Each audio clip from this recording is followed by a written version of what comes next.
To order. Please join me in the council prayer. Dear God, today as this session opens, we pray that your presence will be before us and everyone who serves in the decision-making process of our city. We pray for direction which will lead our city to be strong and unified. May we continue the legacy of our founders. May we be granted this day the wisdom to make decisions which will be for the good of our city. We also pray for your special blessing on all those who are working to transform our city and make it a better place to live and work. Amen. Please join me in honoring America. I pledge allegiance to the flag of the United States of America and to the republic for which it stands, one nation, under God, indivisible, with liberty and justice for all. Roll call. Councilor Elliott. Here. Councilor Martin. Councilor Mendonça. Here. Billy's here. Councilor Mercia. Here. Mayor Milanazzo. Here. Councilor Murphy. Here. Councilor Broderick. Here. Councilor Caulfield. Here. Councilor Dakota. Here. 9 present. Thank you. Chair recognizes Councilor Caulfield. Thank you very much, Mr. Mayor. I'm requesting a moment of silence with darkened chambers for Claire Foy, a loving and devoted wife, mother, and grandmother. Mrs. Foy excelled in volunteerism, community service, and love for one another. Thank you. Thank you. Chair recognizes Councilor Mercia. Thank you, Mr. Mayor. I'd like to offer a moment of silence as well in darkened chamber for Christian Luminello, the young man injured in an automobile accident. At the last council meeting, we did not have all the details, and today we do. He was the beloved son of Laura Rose and Lowell police officer Christopher Luminello. He was just 16 and a best friend to his 3 brothers, Nicholas, Kevin, and Alexander. He also leaves behind his grandparents, Tom and Judy Bringola of Wakefield, and his paternal grandparents, Vincent and Michaelina Luminello of Lowell. Our hearts go out to the family, and he will be truly missed. Thank you. Councilor Mercia. Chair recognizes Councilor Elliott. Thank you, Mr. Mayor. I'd like to offer as well a moment of silence in darkened chambers for Raymond Willett. Ray died on September 16th. He was 91 years of age. He was a decorated and honorably discharged veteran. Ray served his country for 5 years as a staff sergeant in the Army. He served overseas in New Guinea, the southern Philippines, and he earned the Asian Pacific Theater Campaign Ribbon and the American Theater Campaign Ribbon and the Philippine Ribbon with Bronze Star. Ray worked at General Electric for 34 years in cable division in the city. He was a member of the Pawtuckaville Congregation Church, where he served as deacon, and he was also a member of the Pawtuckaville Citizens Committee. Ray was very active in politics, and believe it or not, up to the day he died, I received a letter in the mail from him. I think we all received many phone calls from Ray. I was at the end, I was receiving weekly phone calls from him, and to the day he died, he was a steward for his community. He even attended the last Pawtuckaville Citizens Council meeting this past Monday, so he'll be missed in the community, and we thank him for everything that he did for the city. Thank you, Councilor Elliott.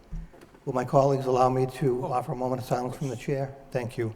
I'd like to offer a moment of silence in darkened chambers for Borden F. Zwicker Sr., Lieutenant of the Lowell Police Department, retired in 1992. Lieutenant Zwicker passed away last Wednesday, September 22nd. He leaves his wife of 60 years, B. Zwicker, his son Borden Zwicker Jr., who's also a Lowell police officer, son Kurt Zwicker, and his wife Diane, both of Lowell. Lieutenant Zwicker served the police department well, received many commendations and awards during his 28 years on the force. He also was a veteran of the Korean War, served in the United States Army, and he was also very much involved in Shed Park baseball. He was actually one of the original founders, presidents, and manager of Shed Park baseball. So, again, a number of us knew him growing up, and he was always there for the kids in the neighborhood. So, again, I just wanted to offer a moment of silence in darkened chambers for Lieutenant Borden F. Zwicker Sr. Thank you. May we all rise now.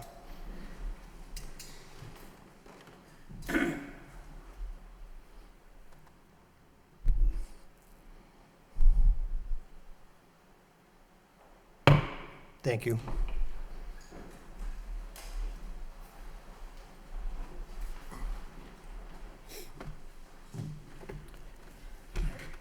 First order of business to accept the minutes of the September 14th meeting. Motion by Council Mercia, seconded by Council Broderick. Any discussion of the minutes? All those in favor signify by saying aye. Aye. Opposed, it's a vote. Unfinished business.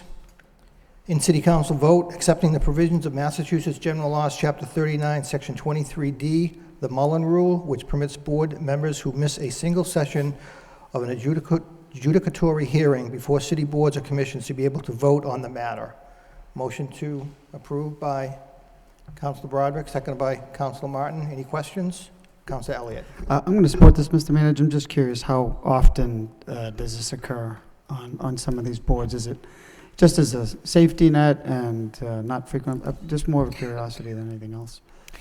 Council, I would say that it is more of a safety net. There are a handful of cases each year that, maybe even less, that this occurs, but it is cumbersome for the proponent, and it's also cumbersome for the neighborhood, where they go through the process and then the whole process has to start over again, and the neighborhood has to come back, neighborhood residents have to come back out. Okay, makes sense. Thank you. Councilor Broderick. Thank you, Mr. Mayor.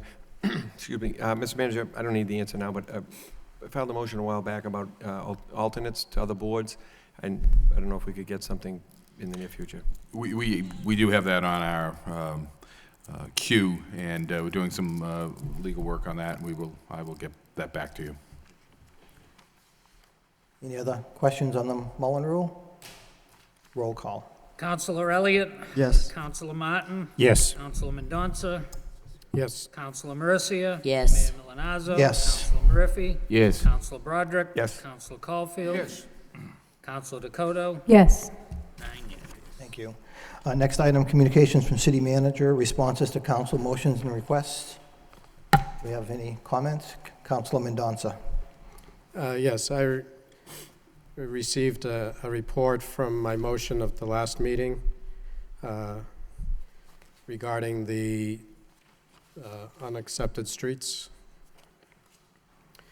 And it does state that we are in the process of getting some accepted, but it wasn't clear if it was just new development streets that we're putting forth, and there are 28 in the pipeline, and it doesn't clarify which one. I'm also hoping that part of this process will include, like we have a process for prioritizing street paving, since there are so many streets that need to be accepted, having some kind of list created and then have a prioritized list of how we're going to go through it. Obviously, the city has an incentive to get this done, because the more miles of streets we have that are accepted, the more Chapter 90 money that we are likely to get. So I'm hoping that there'll be more beyond this report, just so we have some idea of what streets are that are unaccepted, if there is some list of that, and which ones would be done next if we had the funding. If I may, Council, we can supplement this report with, this was just to provide some background as to where we are on this, but the 28 are not new streets. They're existing streets that are not accepted. Those are that we're working on right now. To be honest, I'm not sure if I know that there was what type of prioritization went into those. It could be just the availability of the data and the information to move those forward, as opposed to some of the other streets. But we'll get a listing for all of the streets and their status for you, or all of the unaccepted streets. Yeah, and if these are already in progress, I don't want to impede that in Right, any way. but Let's finish those. I'm just thinking about the remaining unaccepted streets. There's got to be some priority to get them done, whether it's how many other streets connect to them or how long they are, so we can get the mileage in. I would think it's a combination of the mileage as well as the level of use. Obviously, a small subdivision road, or even a long subdivision road that gets very little traffic, we want to get at the streets that get the most amount of wear and tear. So, but we'll get you some additional information on that.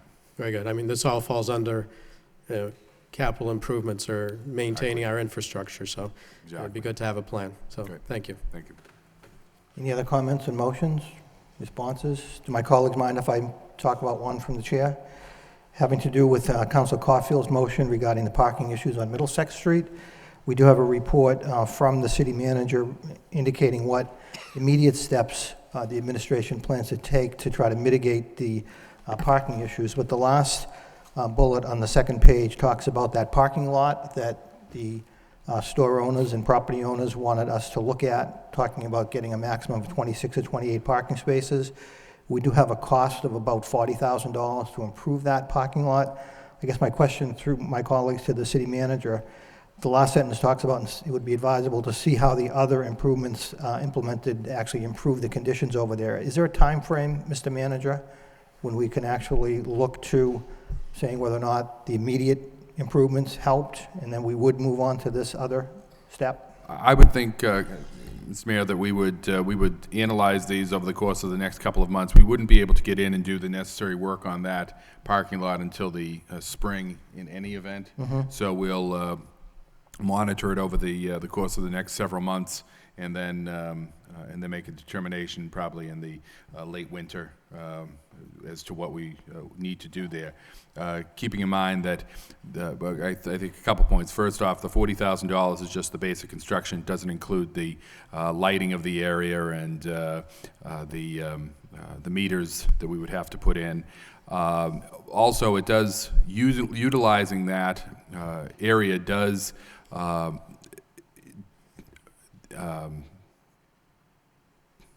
My mind went blank. I'll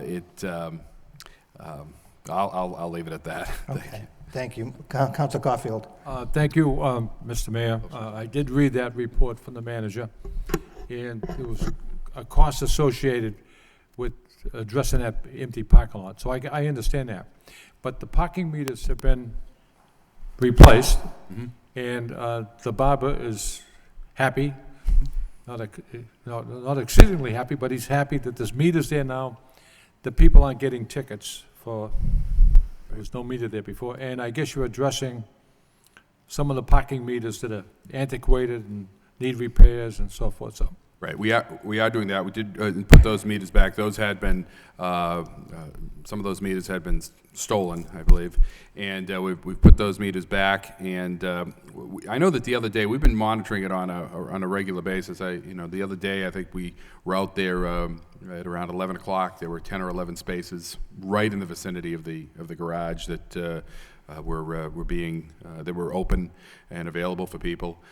We are working to improve the signage. All of the recommendations that you see in this report, we are moving forward on. And again, we'll evaluate the need for the additional parking in that lot. Keeping in mind that that is a lot that we had in the urban renewal plan. We had some other purposes that we had identified for that lot that would be more in keeping with the master plan that was put together by the city with the input of the citizens and businesses in that area. And in your report, Mr. Manager, you indicated that in the spring you're going to be putting parking meters along Jackson Street.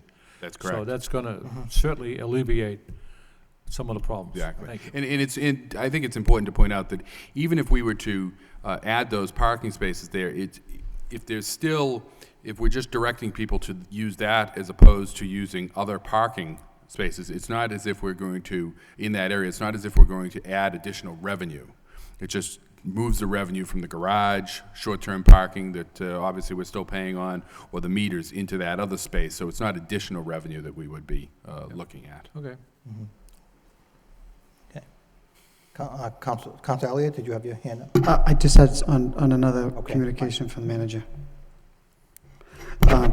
Mr. Manager, could you give us a little bit of an explanation regarding the Boot Mills 108 loan update? I did read it, and I guess the owners, it's a little bit of a complicated process here with 108, and I understand that no city funds are at risk, but we're currently using block grant money to supplement the payments that are owed to HUD. Is that what we're doing? And I did read the memo. You did restructure the debt. How much are we looking at? And in repayment, maybe just to recap the whole issue for us. Sure, and actually, Mr. Bakey, if you'd like to do that, to walk us through that, and we are obviously working to, get that money back, but in the meantime, And I should say, it's not no fault of the city that, Boot Mills, it's correct. filed for bankruptcy and went into foreclosure with Caleb organization, et cetera. But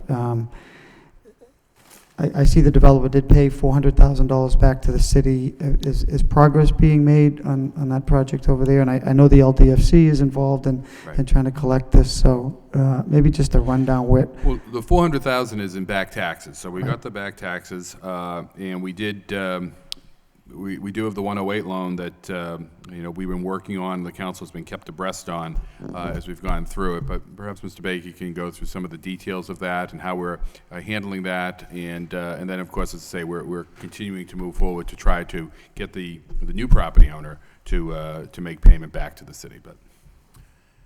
Yeah, thank you, and good evening, everybody. As some of you may recall, the city in, I believe it was 2004 or 2005, voted to provide a Section 108 loan to the then developers of the West Mills at the Boot Mills. There's actually 6 buildings there.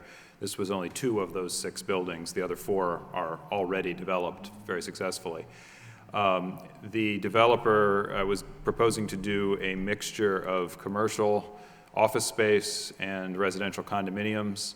They proceeded to build about 40% of the residential condominiums and a small portion of the office space. And then the developer ran into some financial difficulties, ultimately forcing the developer into bankruptcy and forcing the lead lender on the project, which was TD Bank North at the time, to begin foreclosure proceedings. The city had secured our loan. Our loan was serviced by and made through the LDFC, and it was secured by a second position mortgage on the property.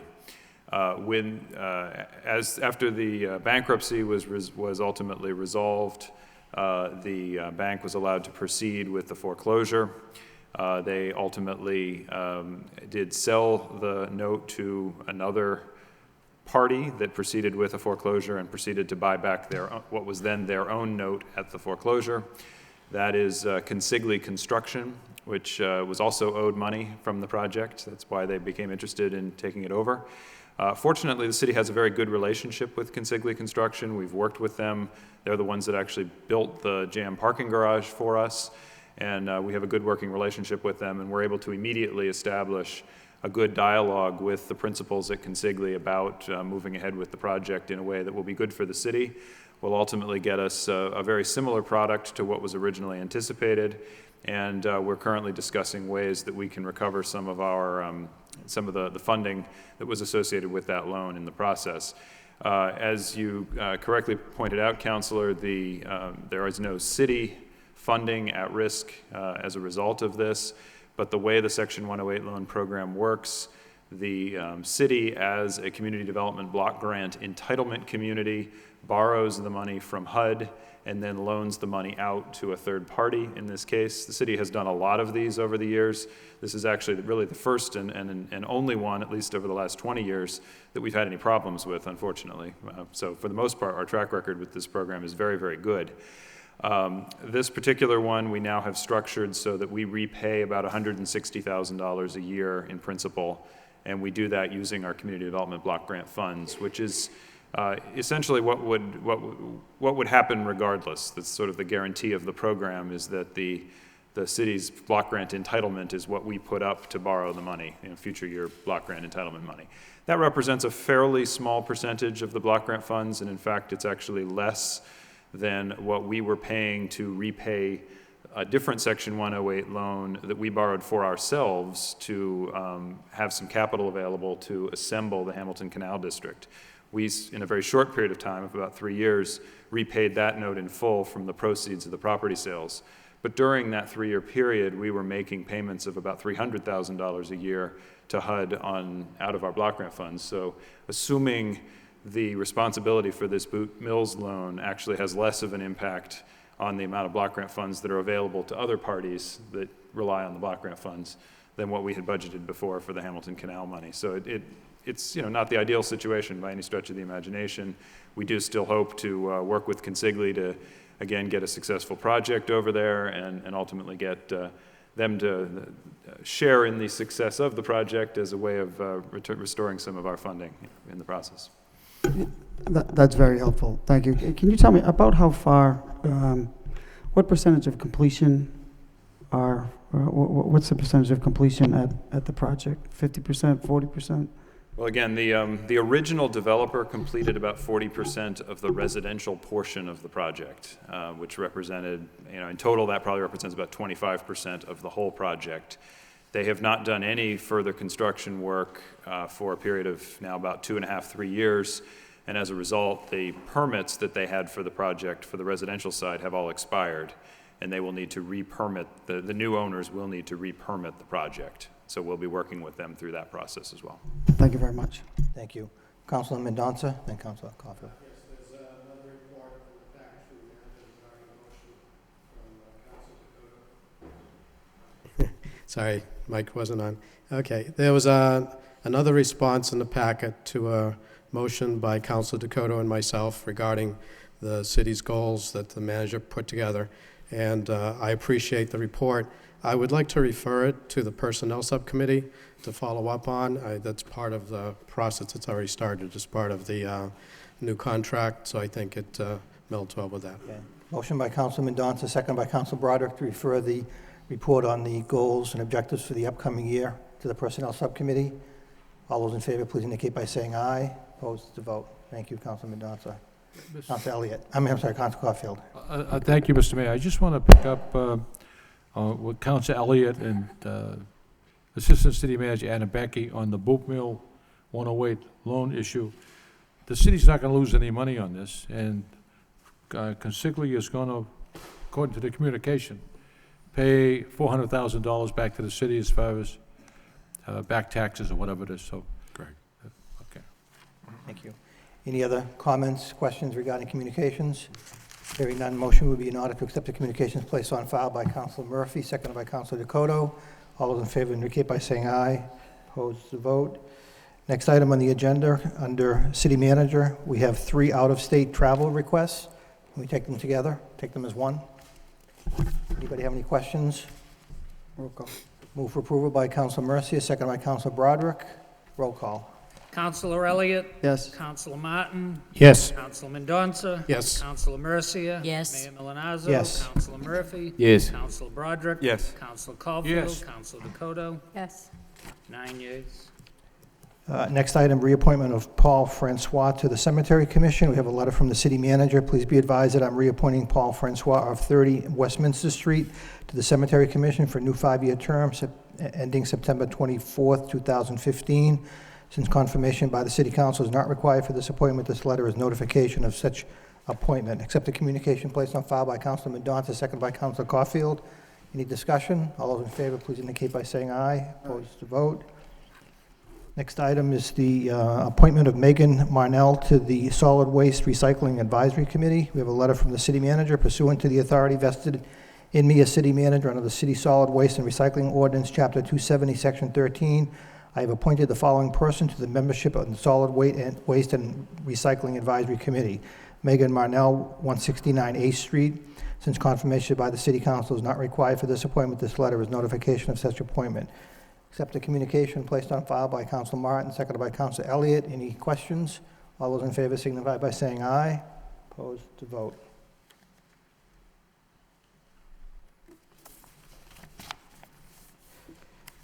Next item on the agenda.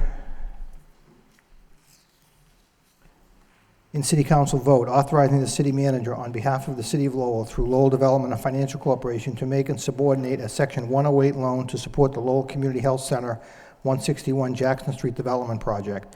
Whereas the LDFC shall conduct a full underwriting review of the proposed loan, and the loan shall require the approval of the LDFC Executive Committee.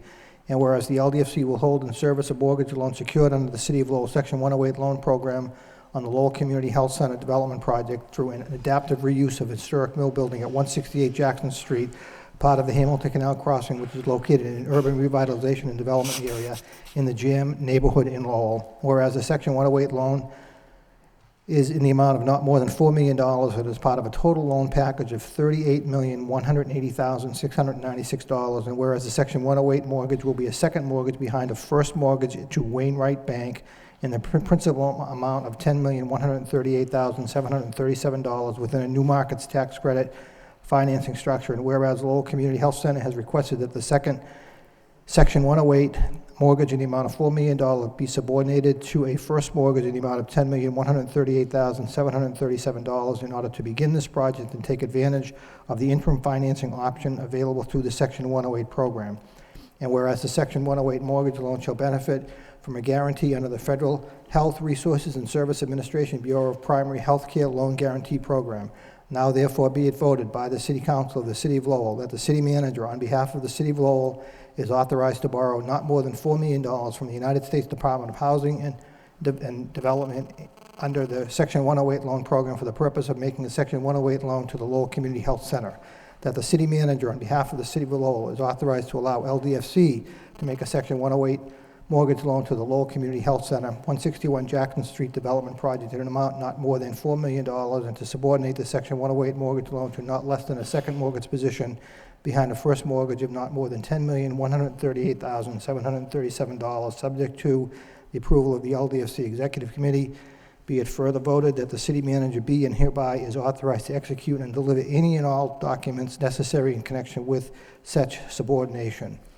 No objection. Second reading by title and City Council vote, authorizing the City Manager on behalf of the City of Lowell through the Lowell Development and Financial Corporation to make and subordinate a Section 108 loan to support the Lowell Community Health Center 168 Jackson Street Development Project. Mr. Manager. Mr. Mayor, thank you. The vote that you have here before you tonight is another 108 loan.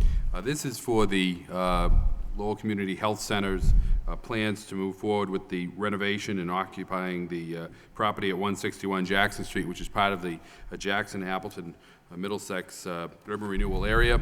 It's a key building within that urban renewal area and adjacent to our own Hamilton Canal project that we're working on with Trinity Financial.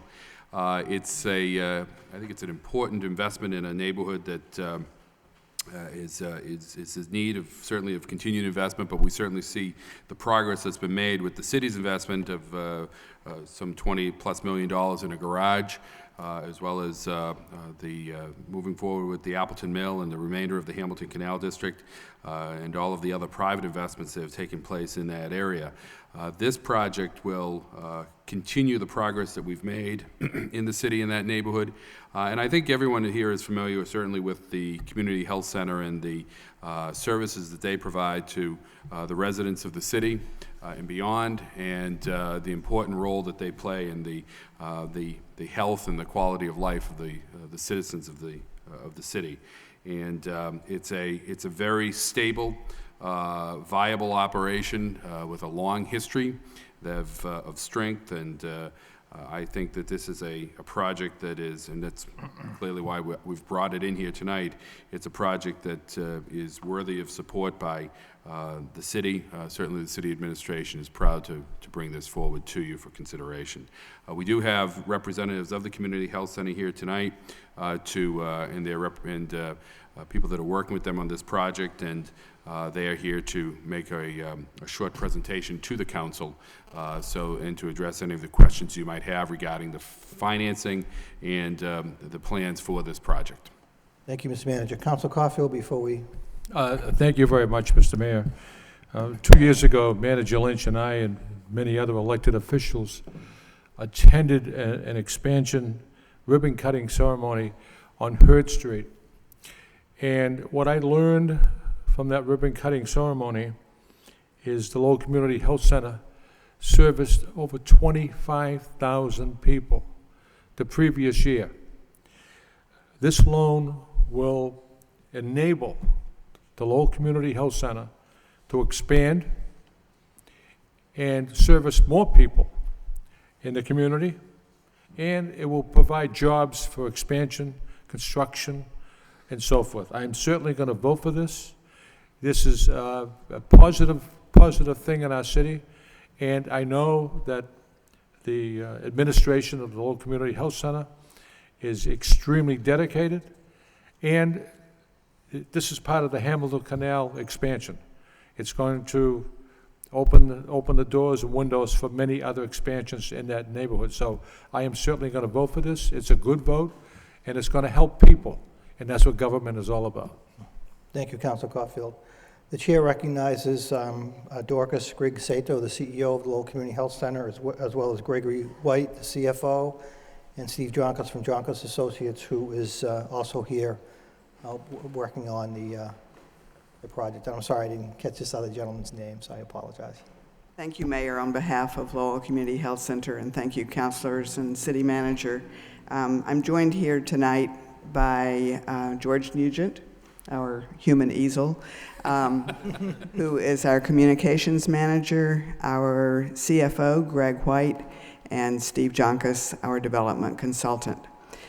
We're very happy to be here, and I want to thank all of the councilors for considering our application for Section 108 loan financing to support the construction of our new healthcare facility at 161 Jackson Street. As you know, and we have grown a bit since Councilor Caulfield visited our site, Lowell Community Health Center now serves as the family doctor for 35,000 patients each year, or 1 in every 3 Lowell residents. To substantially improve the state of our community's health and better serve Lowell residents, we plan to move and expand our operations so that we can serve an additional 10,000 patients, or a total of 45,000 individuals and 120,000 patient visits annually. Our expansion project will also add much-needed services, including urgent care, pharmacy, dental, specialty care, and expanded outreach and community health worker training. It will generate significant economic development benefits for the city of Lowell, including the creation of close to 200 construction jobs, which will include the hiring of local workers, the hiring of 100 new permanent employees, resulting in a total health center workforce of 400 employees. There's also a significant economic spinoff from our annual operating budget, which currently totals over $22 million. Recent analysis shows that the health center generates over $31 million annually in local economic activity. We will redevelop 100,000 square feet in a now vacant portion of the historic Hamilton Manufacturing Mill into medical and community health uses. This redevelopment will also help to stimulate private sector interest in the remaining 280,000 square feet available in that complex. And it will help spur development interest in the adjacent Hamilton Canal project, as has been mentioned earlier. Lastly, the city invested $26 million in the Edward Early Garage and is investing $1 million in CDAG funds to improve Jackson Street. Our employees and patients will utilize the garage and patronize Jam area businesses. In addition to improving our community's health, our project also meets many of HUD's national objectives for the CDBG program, providing services and employment opportunities for low and moderate income families and individuals living in Lowell. And we will comply with Lowell Historic Board and National Park Service standards for historic preservation. The total project cost for the health center's expansion is just over $38 million. Project financing includes $23.5 million from private equity investments, bank loan, gifts, sale of assets, and self-financing. In addition, we've received nearly $11 million in federal stimulus and other federal grants. Even though we've been aggressive in pursuing every grant opportunity and financing mechanism available for this type of project, a funding gap of approximately $4 million remains, the loan amount that the health center is seeking from the Section 108 program.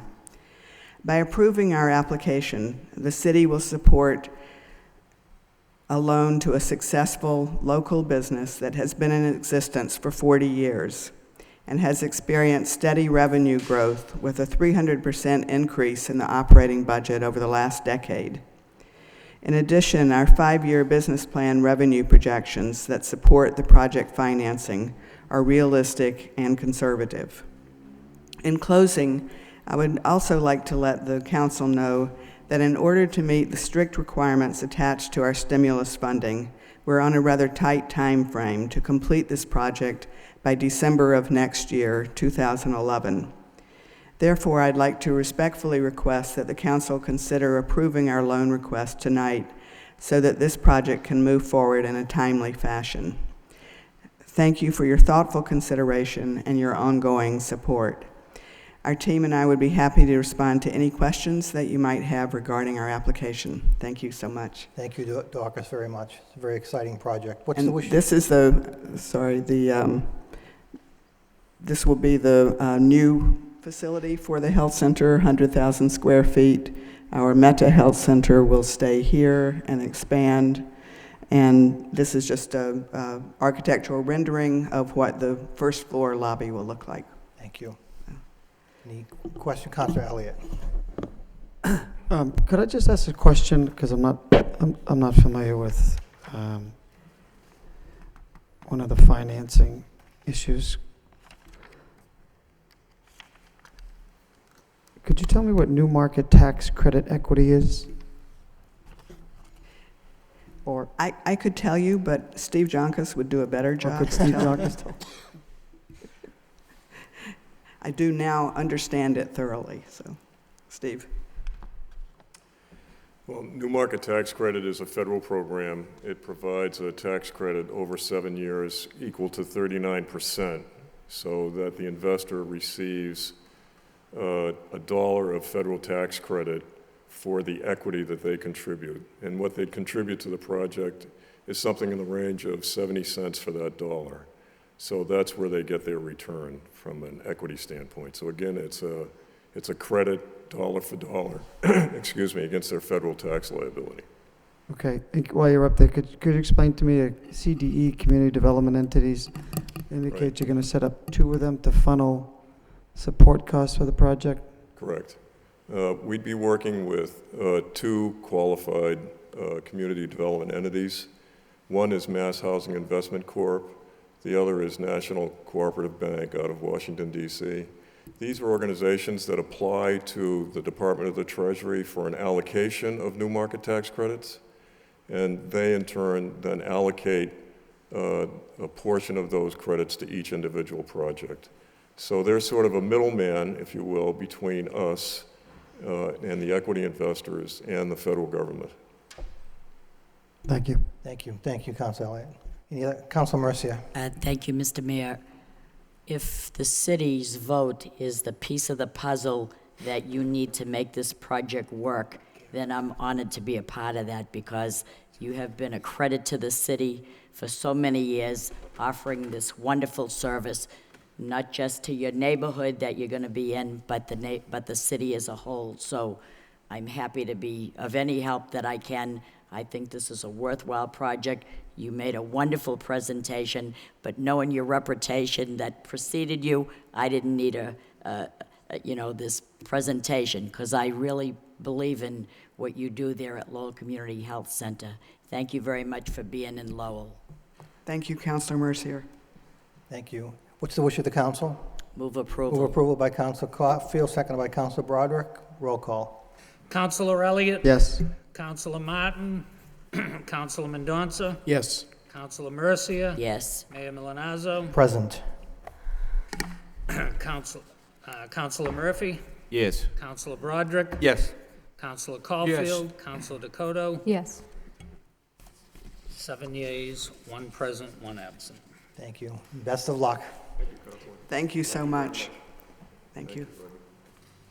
Moving into the public hearing, we have actually 2 public hearings, and then we're going to ask for suspension after those public hearings for another hearing that needs to be held this evening. The first one is a conduit location, Verizon, 60 feet in River Place. I'll open those for those that wish to speak in favor. In favor. Hearing none, that portion of the public hearing is closed. Those wishing to speak in opposition? In opposition, public hearing is closed. Motion to refer to the wire inspector by Council Mercia, seconded by Council Broderick. All those in favor signify by saying aye. Opposed to vote. Next public hearing, National Grid, 275 feet of conduit in Lincoln and Maple Streets. Open the public hearing for those wishing to speak in favor. Your name and address, I'm please. Michelle Stacy, excuse me, I'm representative for National Grid. We're petitioning for a manhole on Maple Street to run conduit for an EAP project, or EPA project, I'm sorry, around, along the railroad. Okay. So I think they already, someone had met with Rodney Elliott, Mr. Elliott, and Nikki Songus. So we're here just to petition the Okay. city. Anyone else wishing to speak in favor? In favor? Yes, sir. I'm Joe Francis, representing Novus Engineering. We're supporting this project that's helping the Silresum Superfund site. Terrific. Okay, thank you very much for being here. Anyone else wishing to speak in favor? That portion of the public hearing is closed. Those wishing to speak in opposition? In opposition? Hearing none, the public hearing is closed. Refer to the wire inspected by Councilor Mercia, seconded by Councilor Broderick. Does Councilor Elliott have a question? I'm sorry. Okay. He's going to vote present. Okay. All those in favor of referring to the wire inspector signify by saying aye. Opposed to vote. Chair recognizes Councilor Caulfield. Thank you, Mr. Mayor. The city clerk informed me and other members of the council, we have to suspend the rules for an issue on Middle Street. Correct. For fiber installation and so Correct. forth. Correct. So I asked my colleagues to suspend the rules so this can be brought forward. Motion by Councilor Caulfield, second by Councilor Broderick, that we suspend the rules to bring the light tower fiber network. They need to run conduit in 44 Middle Street. All those in favor of suspending the rules signify by saying aye. Opposed to vote. The chair will open up the public hearing for the light tower fiber network conduit on 44 Middle Street. Those wishing to speak in favor? In favor? Yes, sir. Name and address, please. Chris McGay, I work for Light Tower in Boxborough, Massachusetts, and I'm just here to answer any questions about restoration for the project. Thank you, sir. Thank you for being here. Anyone else wishing to speak in favor? In favor, that portion of the public hearing is closed. Those wishing to speak in opposition? In opposition, public hearing is closed. The wish of the council? Move approval. Yeah, that also goes to the wire inspector. Refer to the wire inspector by Councilor Mercia, seconded by Councilor Elliott. Any further discussion? All those in favor signify by saying aye. Opposed to vote. Thank you. Anybody have any questions? We actually did, I see some questions, but we did deal with this issue back a couple of months ago, but we ended up having to obviously reopen or hold another public hearing because the manhole that they were hoping to use was actually already 100% occupied, so they're just moving down to another manhole is basically what's happening. Continuing on with the agenda. In City Council, amended order of taking. To amend the order of taking for the right-of-way needed for the construction of a new replacement bridge over the Merrimack River and other municipal purposes approved by the City Council on August 24, 2010. Whereas the City Council of the City of Lowell voted on August 24, 2010 to approve the original order of taking for the right-of-way needed for the construction of a new replacement bridge over the Merrimack River and other municipal purposes, and whereas the order of taking was recorded on September 2nd, 2010 at the North District Registry of Deeds, Book 24-232, page 91, and Plan Book 231, page 128, and whereas it is necessary to amend the original order of taking by amending the temporary easements by inserting a term for said temporary easements of 3 years, be it ordered by the City Council of the City of Lowell as follows, that the City Council of the City of Lowell voted on August 24th to approve the original order of taking for the right-of-way needed for the construction of a new replacement bridge over the Merrimack River and other municipal purposes. And 2, the order of taking was recorded on September 2nd, 2010 at the North District Registry of Deeds, Book 24-232, page 91, and Plan Book 231, page 128. And 3, that it is necessary to amend the original order of taking by amending the temporary easements by inserting a term for said temporary easements of 3 years. And 4, all other terms and conditions in said order of taking shall remain as set forth in the original order of taking recorded at North District Registry of Deeds, Book 24-232, page 91, and Plan Book 231, page 128 on September 2nd, 2010. Parcels taken and shown on attachment A and B are identified below on this vote for a grand total sum of awards of $28,477. It is further ordered that the amount of any unpaid encumbrances and/or taxes will be deducted by the city from any award and paid directly to the party entitled thereto. It is further ordered that a copy of the amended order and related plans, if any, be recorded forthwith in the Middlesex North District Registry of Deeds and the Land Registration Section thereof, if applicable, in compliance with Mass General Law, Chapter 79. 7, it is further ordered that the sum of $28,477 for the takings herein of fee in said parcel of land for all damages caused in connection with such taking, plus the cost of recordings and other incidental charges related thereto, be charged against the appropriation entitled Acquisition of 203-5 Pawtucket 4001000-580601. Second reading by title. In City Council, amended order of taking to amend the order of taking for the right-of-way needed for the construction of a new replacement bridge over the Merrimack River and other municipal purposes approved by the City Council on August 24, 2010. So wish of the council. Move approval by Council Elliott, seconded by Council Broderick. Any discussion? Roll call. Councilor Elliott? Yes. Councilor Martin? Yes. Councilor Mendoza? Yes. Councilor Mercia? Yes. Mayor Milonazo? Yes. Councilor Murphy? Yes. Councilor Broderick? Yes. Councilor Caulfield? Yes. Councilor Dakota? Yes. 9 yeas. Thank you. In City Council ordinance, an ordinance amending code of the City of Lowell, Massachusetts with respect to Chapter 290 thereof entitled zoning by extending existing RR zoning district to include the rear portion of 600 Rogers Street in Lowell. Be it ordained by the City Council of the City of Lowell as follows. Code of the City of Lowell, Massachusetts here and after called the code adopted by the City Council on December 23, 2008 is amended, is hereby further amended with respect to Chapter 290 entitled zoning, adopted December 7, 2004 as amended as follows. 1. Section 3.2 zoning map, that existing zoning districts in the areas of Rogers Street as shown on the zoning map in the custody of the city clerk with an electronic record of the zoning map maintained by the Management Information Systems Department of the City of Lowell are hereby extended as described below. A, the land in said Lowell and more particularly described in Exhibit A, annexed here to and made a part hereof. B, the above area is also shown on plan prepared by Damaris Associates Incorporated, a copy of which is annexed here to and made a part hereof and described as attachment B.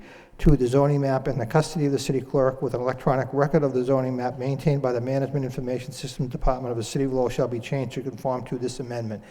3, this ordinance shall take effect upon its passage in accordance with Section 1.7 of the Lowell zoning ordinance and the provisions of Chapter 43 and 40A of the General Laws of Massachusetts. Approved this to form by David J. Fenton, Assistant City Solicitor. Refer to the Planning Board by Councilor Broderick, seconded by Councilor Elliott. All those in favor of referring the ordinance to the Planning Board signify by saying aye. Opposed, to vote. Subcommittee reports. Councilor Mercia. Thank you, Mr. Mayor. This evening at 5:30, we had a Parks and Recreation Subcommittee to discuss two motions that I previously made at the last City Council meeting. Present was Parks and Recreation Commissioner Tom Bellegarde, Henry Marchand, Assistant to the Manager, Councilor Joe Mendonça, and Councilor Frankie Dakota were present, as well as members of my subcommittee, Councilor Caulfield and Councilor Kevin Broderick.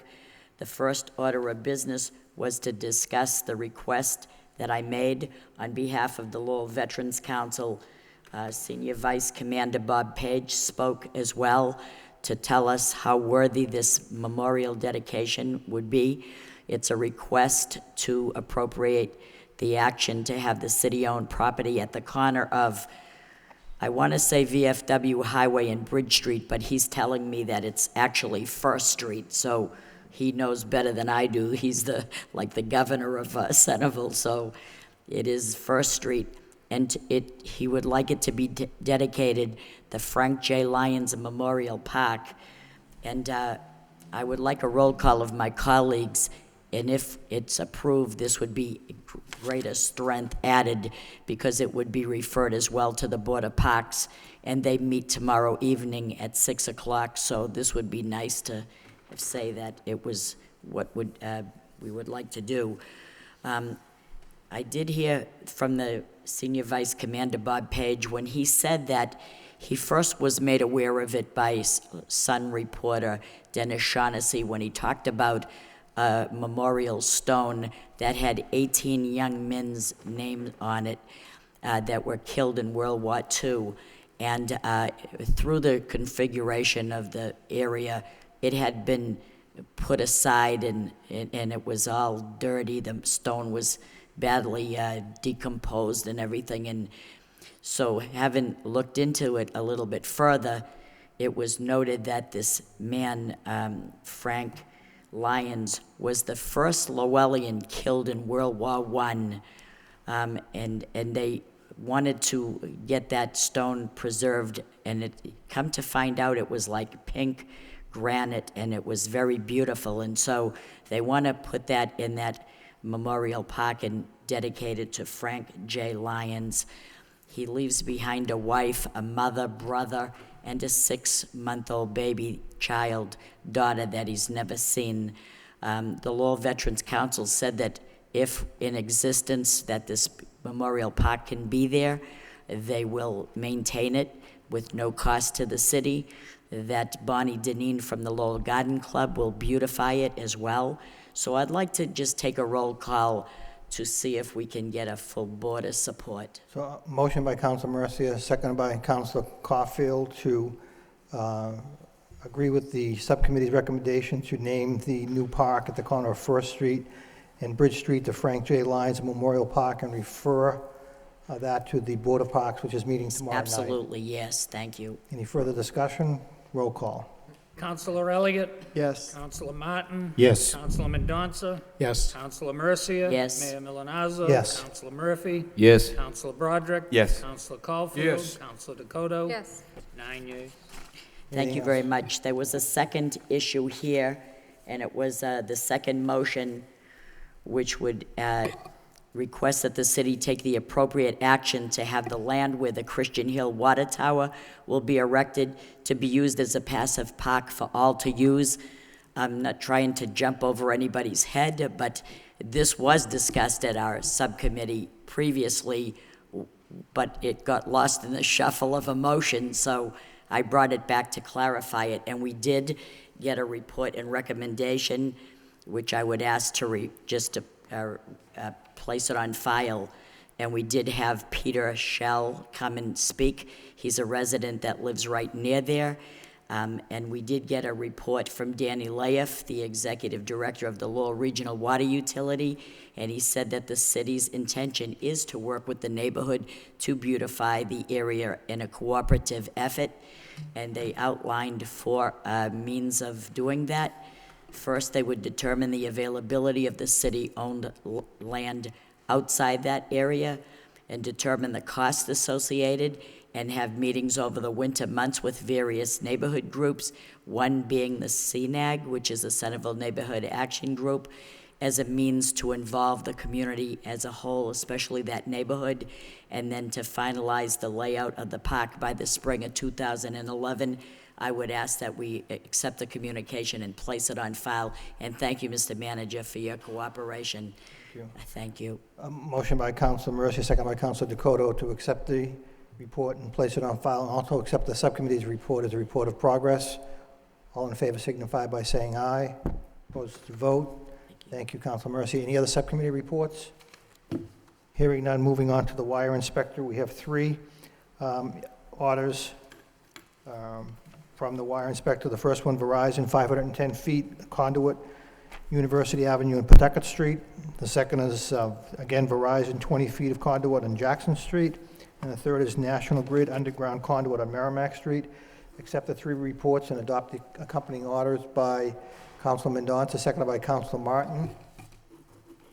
All those in favor signify by saying aye. Opposed, it's a vote. Thank you. We have 1 property damage claim referred to the Law Department by Councilor Dakota, seconded by Councilor Caulfield. All those in favor of referring it to the Law Department signify by saying aye. Opposed, it's a vote. Into the motion section. Mr. Mayor? First, yes. If you indulge me, there were a couple of notices of violations about vicious dogs in the packet. I assume they were with the claims, but is there any reason for that other than to keep the council apprised that these things are going on? I mean, I don't know how they came to be in the packet, and at first I thought they were claims, but weren't. So I'm happy to pass them on to the manager if you didn't have them, but I was just curious why, if there was any action being taken. I'm not aware of those. I'd appreciate the copies, though. Thank you. All right. I will say that, and I appreciate Council Martin bringing this up, we actually have an animal advisory meeting on Monday night, so I was actually planning to bring these forward. Bill Potter will be there, and Bill actually, our animal control officer, actually issued these notice of violations, so Okay. I'll take them to the animal advisory meeting. All right, thank you. Thank you. Under motions, the first motion by Councilor Caulfield and Councilor Mercia. City Council requests the city manager address the Bree Moulton communication which was received in the council packages and if necessary refer to the finance subcommittee. I hope I'm reading that correctly. Councilor Caulfield. Thank you, Mr. Mayor. 2 weeks ago, we received this packet in our packet from Mr. Mulaney, and he indicates that if we utilize his system, whatever it might be, we could save up to $250,000. I filed a motion to refer to the manager and Mark Young. Let them look at the stats here and see if it's worthwhile looking into. If we don't look into it, we'll be criticized. And if we look into it, we'll be criticized as well. But that's the gist of the motion. And Councilor Mercia and I joined to bring this motion forward. And I think it's probably worth looking at and get Mark Young's expertise involved as well. That's the gist of the motion. Councilor Mercia. Thank you, Mr. Mayor. Yes, I thought this was important as well. According to the information that we got, in 2006 and 2007, this company responded to a newspaper article regarding the wastewater odor, and they brought in a senior vice president of Bioorganic Catalyst, Inc., and we're going to call it BOC, B-O-C. And they met with Mark Young, and they offered a proposal, and that if this BOC proposal was used, it would have reduced or eliminated the odor and saved the city $250,000 by reducing the sludge and the electricity.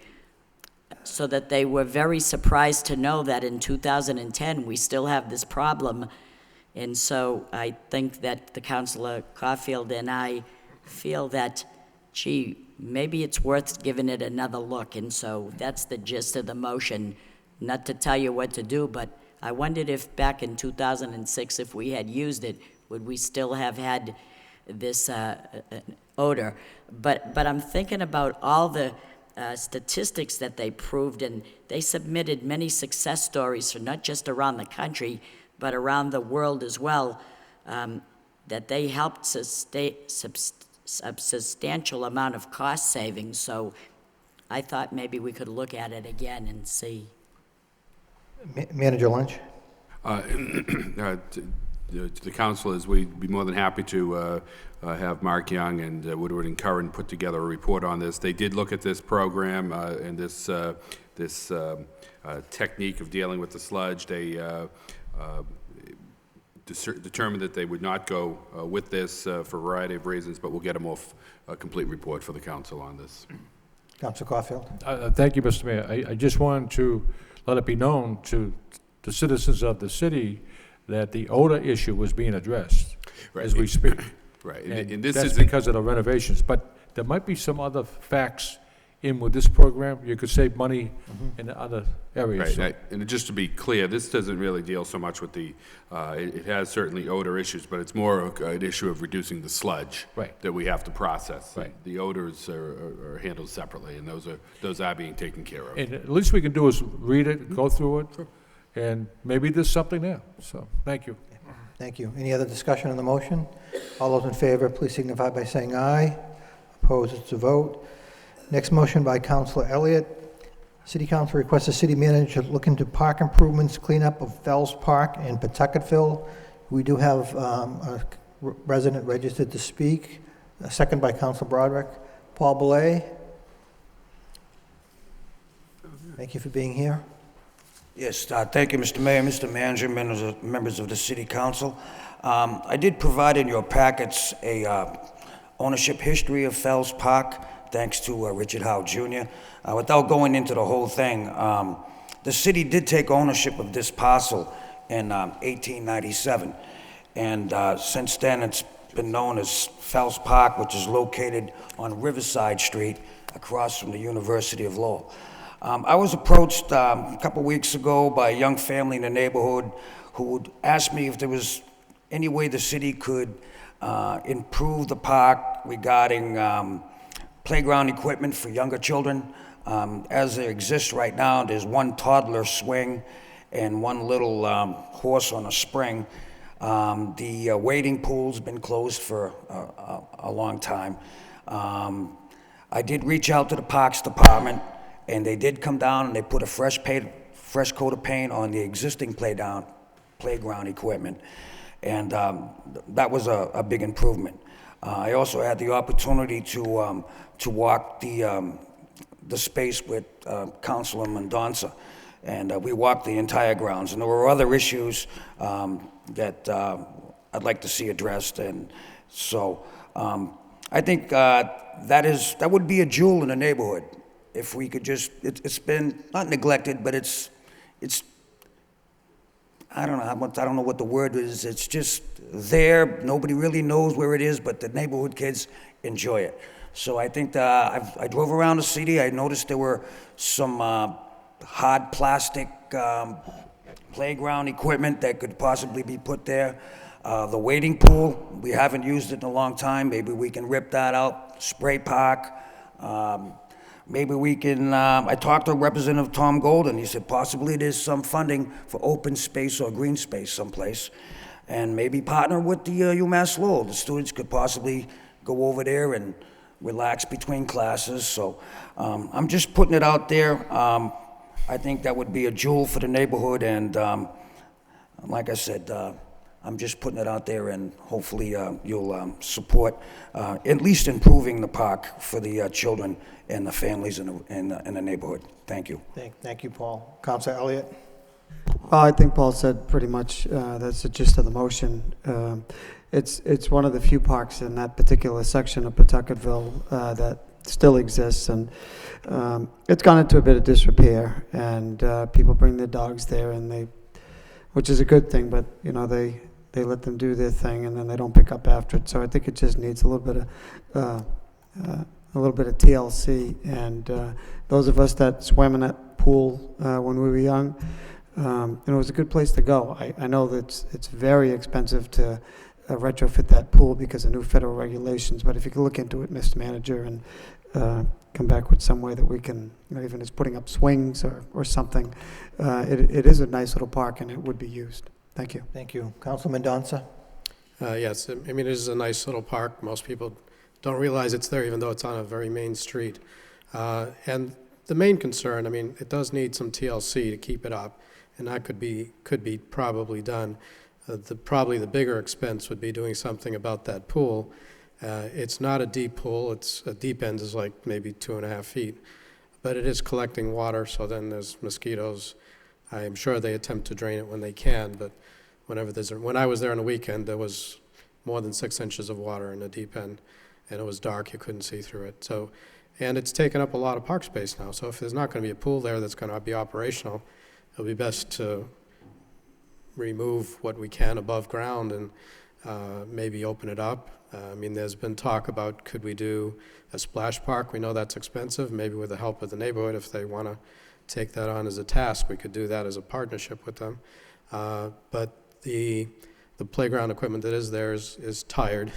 It's looking old. I mean, but not so bad that it's in disrepair. It looks like people are maintaining it, but it is older equipment. Same thing with the park benches that are there. By the time I was over there, Mr. Bellegarde's people had already had a chance to go in and take care of weed whacking the larger weeds, and so it was in more presentable shape than it had been recently. But this is just, I believe, the purpose is to move this forward, is to see what the city can do to give the residents of that area some green space that they can use and feel comfortable in. Thank you. Anyone else? Mr. Manager? Just a quick response. Obviously, we'll get a more formal response to the council. This is a facility that has been on our radar screen, particularly with regards to the wading pool. It is because of the new, as Councilor Elliott pointed out, the new federal mandates regarding the drains and the pools. It's a very expensive proposition to retrofit that, and so Mr. Bellegarde, Commissioner Bellegarde has been, and I have talked about doing some different things with that and likely pulling that pool out.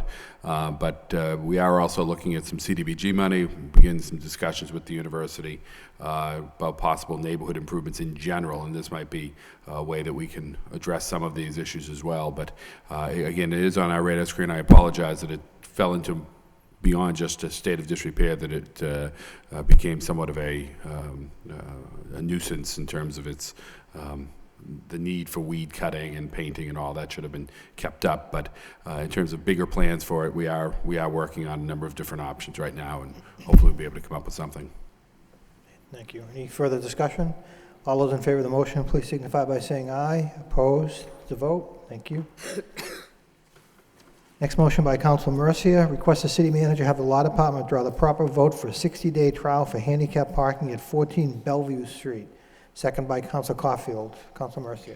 Thank you, Mr. Mayor. The motion speaks for itself, and I gave a photostatic copy of the request with the gentleman's picture, placard, and number, and its expiration, and I gave it to the city clerk. So, and I want to accept the as a report of progress with this. Thank you. Thank you. Any further discussion? All those in favor of the motion, please signify by saying aye. Opposed? The vote.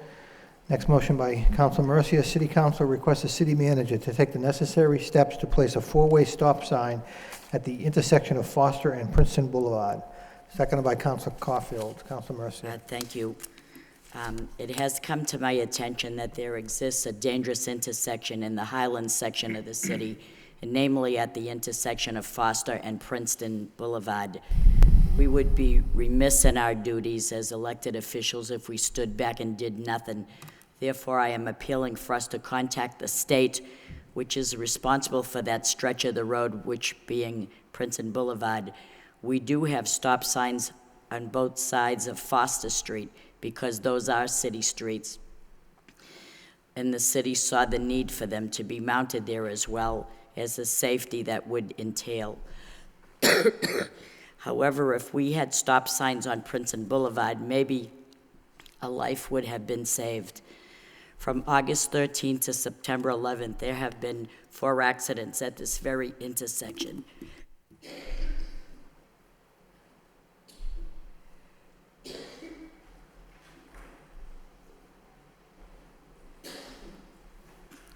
On August 13th, 2 accidents occurred, and 1 injured the father of Karen Rigoropoulos. I can't. We're getting you some water, Councilor.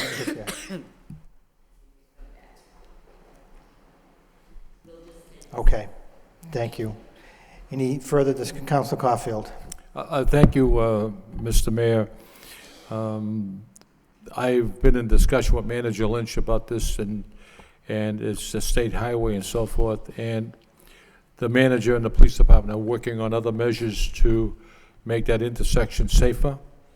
But we have a constituent here, Karen Rigoropoulos, Mr. Mayor, and she did call today to speak, but it isn't recorded, so I'd like to suspend the rules so this constituent could speak on this issue. Okay. Motion by Councilor Caulfield, second by Councilman Donta, that we suspend the rules. All those in favor of suspension of the rules signify by saying aye. Opposed to vote. Thank you. Welcome. Come to the podium, please. Speak right into that mic. Name and address, please, for the city clerk. Karen Rigoropoulos. I live on 16 Bagley Avenue in Lowell. It's in the general vicinity of Westford Street and Princeton Boulevard. While I applaud the issue with respect to putting a 4-way stop sign, I think that you're a little remiss in taking a look at what Westford Street has currently in place versus Princeton Boulevard. So Westford Street is state-owned. The stretch from Stevens Street all the way down to Pine Street is probably maybe 7/8 or 10/8 of a mile. They've got 2 four-way traffic lights. They've got one two-way stop sign. Between 13 August and 18 September, actually, there have been 5 accidents. I took a look at the accidents associated with Westford Street. I can count, I think there were 0, versus what occurred on Princeton Boulevard. That stretch from Stevens Street to Pine Street, there are no stop signs, there are no lights. And again, 5 unfortunate accidents, 1 death occurred. I mean, my father was involved in an accident. The issue with that is with respect to a truck that obscures field of view. There's constant speeding on Princeton Boulevard. Speed limit is posted at 30 miles an hour. I can tell you, people average between 40 and 45 miles an hour. I understand this is an emotional issue, but it's an emotional issue for the neighbors in the community. I mean, there are children in the community whose parents will not allow them to play in their yards. There are the citizens who are somewhat disgusted with the fact that nothing's been done. So I appeal to you to take a look at what's been put in place on Westford Street. I appeal to you that I think the best thing to do is not a 4-way stop sign, but traffic lights. Again, for your consideration. Thank you. Mr. Manager? If I could, we've been in communication with Ms. Rogopoulos regarding this matter. This is, as Councilor Mercia pointed out and Councilor Caulfield pointed out, this is a state highway. We don't have the authority to put any traffic control devices on a state road. We did, Ann Barton, on behalf of the city, has been in touch with Mass Department of Transportation. They are the ones that we've asked to analyze this and take the proper corrective action with regards to a traffic control device, whether that be a traffic signal or a stop sign, and they'll do the necessary. There is a requirement, I believe I communicated with Mr. Rogopoulos regarding this matter, just the steps that have to be taken.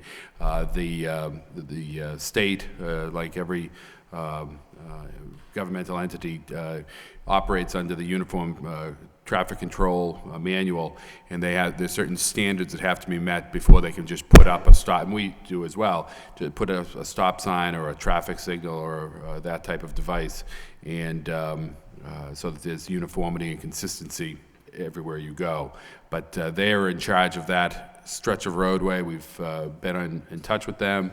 They have put it in their queue, and we've been pressuring them to do something with that. And we anticipate something will be, some work will be done on that in terms of determining what's the proper action in the short term, based on the conversations we've had so far, and we'll keep the council up to date on that. Okay, so I'm just wondering, in the meantime, and I understand that it's a state road, is there something that can be done as an interim that the city can do in conjunction with the state? And I'm not talking about the 4-way stop signs, but some type of measures to curtail the speeding, the issue with vehicles being parked on Princeton Boulevard. Mm-hmm. Yes, I mean, there are a whole bunch of things I'm sure that correct. People have considered. Correct. We are working on the truck, getting them, ticketing the truck, and my understanding on that, and Councilor Caulfield and I have spoken regarding that matter in particular, that the owner of the truck has received numerous tickets and still, so we're following up on that. And also, we can certainly do some speed checks out in that area and do some stepped-up enforcement. And I believe the police are already planning on doing some things in that regard out there. But we will follow up and get additional information to the council, and certainly Ms. Rogopoulos, you'll be kept informed on that as well. And one quick question. With respect to dealing with the state of Massachusetts, do you know what the lead time is on response to issues like this? I mean, have you, I'm sure you've dealt with them in the past, and I understand the bureaucratic requirements and whatnot. Yeah, obviously there's intersections all over the Commonwealth that they receive these types of requests about, and we certainly lobby hard to put ours at the top of the list, and sometimes we're successful and sometimes it takes a little bit longer. But we put it on their radar screen and made them, aware of the importance for on behalf of the city that something be consideration given as quickly as possible. Okay. All right. Thank you. Thank you. Thank you for being here. Councilor Caulfield. Thank you, Mr. Mayor. Princeton Boulevard and Stevens Street, there is a four-way stop sign. So the state had to approve that somewhere down the line. It's been like that, Mr. Mayor, for years. And I've come up Foster Street numerous times, and when you come up to Foster Street, there is a large, enormous tree. And then there's that truck. And you actually have to pull out onto Princeton Boulevard to see if there's any vehicles coming down. And it is a hazard. So whether I have to file a motion to have a sign put up, no parking from here to corner, or whatever, in the general safety of everyone who uses that roadway, that's what I'll do, Mr. Manager. Thank you. Councilor Mercia. Thank you. I think I Welcome can back. go. I think I can. Since that time, I did receive many letters, especially from Karen, but many more letters. And I received one specific letter that talked about the woman whose mother pulled onto Foster Street and looked up, like Councilor Caulfield said, thought she had enough time to get out there, but the guy was moving so excessively fast that he didn't really have time to stop. He was out of control, and he pushed her vehicle into a pole and crushed her car like an accordion. She spent 3 months in the hospital and 1 month in rehab. That's just another example of the danger that took place there. And we don't really know it until tragedy hits. I know there's many areas in the city that's dangerous. This is a particular very bad spot. And I know that people could say, well, gee whiz, when you come that far down, it could happen that someone would, how could it be that even if you have the stop sign that someone's not going to stop through it? But I think it would have slowed people down, and instead of a death, probably someone would have broke their leg instead of dying. And I think that it's very important that we address that area. Thank you. Any further discussion? All those in favor of the motion signify by saying aye. Opposed, it's a vote. Next motion by Councilor Murphy. City Council requests the city manager and DPD develop formal guidelines with the City Council on the future use of tax increment financing plans, particularly with respect to living wage and environmental standards. Seconded by Councilor Caulfield. Councilor Murphy. Thank you, Mr. Mayor. This is something I've been thinking about for some time, and then we had recently approved a TIF plan, a tax increment financing plan, in the last 2 meetings. And then recently there was a story about a company here in Lowell that had some environmental violations that I believe is a beneficiary of a tax increment financing plan here in the city. And so although I think that the planning department, Adam Bakey and the rest of the department have done a very good job at how they apply this particular program, and it is one of the few tools that the city has to directly affect economic development. I think that there does still need to be some guidelines in focusing in on not just trying to create some economic development, but on what kind of economic development. And so that if a company is coming here based upon that incentive, that it's not the case that at the end of the plan they simply leave and you don't have a property that is better off environmentally. You don't have a workforce that has benefited throughout that plan. And so I think that we probably should, as a council, have some kind of discussion about putting guidelines in place so that we're attracting the kind of companies that are going to be putting smaller business out of business, and while they're here, will be in fact really improving the kinds of properties that have been either abandoned or just fell into disrepair. So it may be probably the best thing to maybe refer it to an economic development subcommittee where there can be a greater discussion that takes place between the DPD and that committee. Did you want to wait for a report from the city manager and DPD? Sure, I mean, and then we'll we refer the can report? refer that report to the... Okay. Yeah. Thank you. Any other discussion? Comments? All those in favor of the motion, please signify by saying aye. Opposed to vote. Next motion, actually, the last motion of the evening by Councilman Mendonça. Request the city manager and the Parks Recreation Subcommittee address concerns of the neighbors of Hudson Rotary Park. Seconded by Councilor Mercia. Councilman Mendonça. Yes, I filed this motion as a result of communication that I think that was addressed to the entire council. And I gave it some thought and actually filed at the last minute because it just seemed to me that for years and years I've been hearing complaints about this particular park.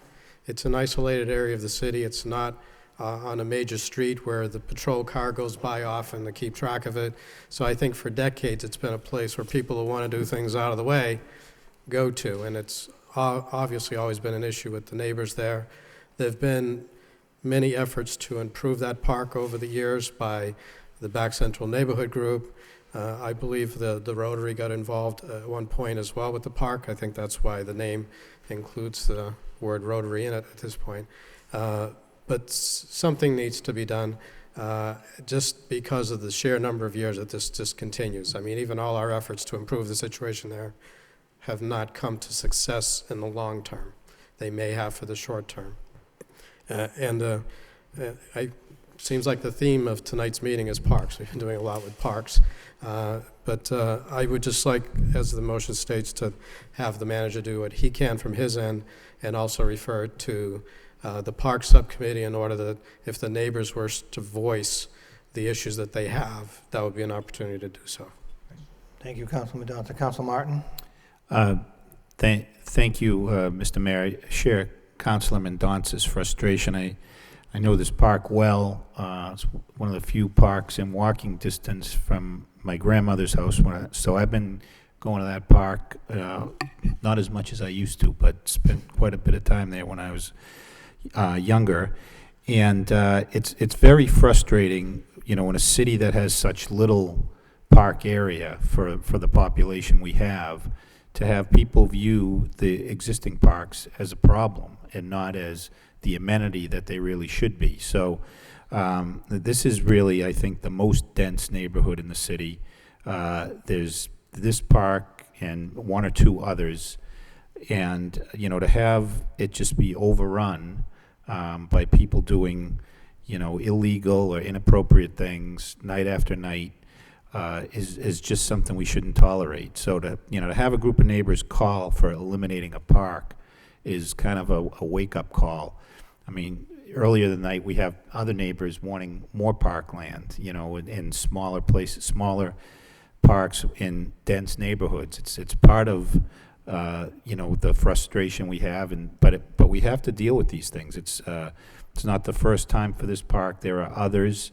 I know police resources are strained, but this is a permanent quality of life issue for people in one of our densest neighborhoods, and yet a neighborhood that's pretty well cared for. Properties are well cared for.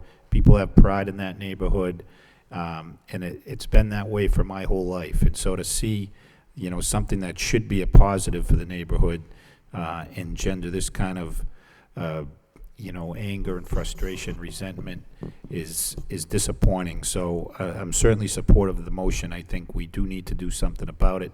I think if we had an easy answer, we would have done it already.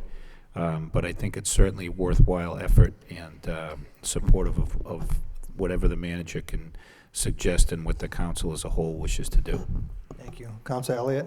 I agree. I'm going to support this motion, but I believe I saw some email traffic from you, Mr. Manager, and the Superintendent of Police that there is additional enforcement or some actions have been taken. Maybe you can. We've been trying to, it's a park that, we hate, as Councilor Martin said, we don't like to lose a park, particularly in a neighborhood such as Back Central, but it has been sort of on the radar screen. We have been trying to step up police patrols in the area, but of course, we're limited resources there, and you're not necessarily there when the problems are happening. I know the Commissioner Bellegarde and I spoke about this park back in the spring. He was going to be doing some work and looking at some different options out there. And I have to admit I haven't followed up with him on that or received a report, other than we saw this email come through as well with further concerns prior to Councilman Don's motion, and we've already reached out to the neighborhood group, and so Mr. Bellegarde and Mr. Marchand will be meeting with some of the residents out there in the next couple days, actually, to look at some different options, and we'll get something back to the City Council on where we are with that. It's hopefully we can find something that preserves the park and makes it an attractive amenity for the residents of the neighborhood, and eliminates the problems that clearly have been happening there. So. Thank you. Any further discussion on the motion? All those in favor of the motion signify by saying aye. Opposed to the vote. Anything else to come before the council? I'd like to just mention to the viewing audience that we start back on our regular schedule. We now meet every Tuesday night, so they can look forward to having the council back on our regular schedule. Motion by Councilor Mercier. Thank you, Mr. Mayor. I just want to say that I, over the weekend, went over to Western Avenue to see the Artist Live workspace, and you haven't known about Lowell or been in Lowell until you've been and ventured down to the Western Avenue.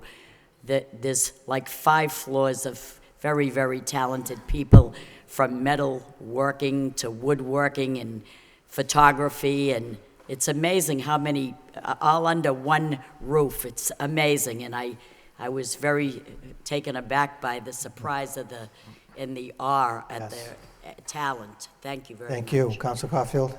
Thank you, Mr. Mayor. I'd just like to be a friendly reminder, Saturday at 10 a.m., there's Saints Medical Center is sponsoring a cancer walk. Those wishing to walk, come down early, 9 o'clock, sign up, register, make a donation. And Friday at 12, I believe, at Boarding House Park, Kevin Coughlin will be there to kick off this walk to combat and defeat this horrible and dreaded disease. Thank you. Motion by Councilor Martin, seconded by Councilor Broderick. We stand adjourned. Thank you.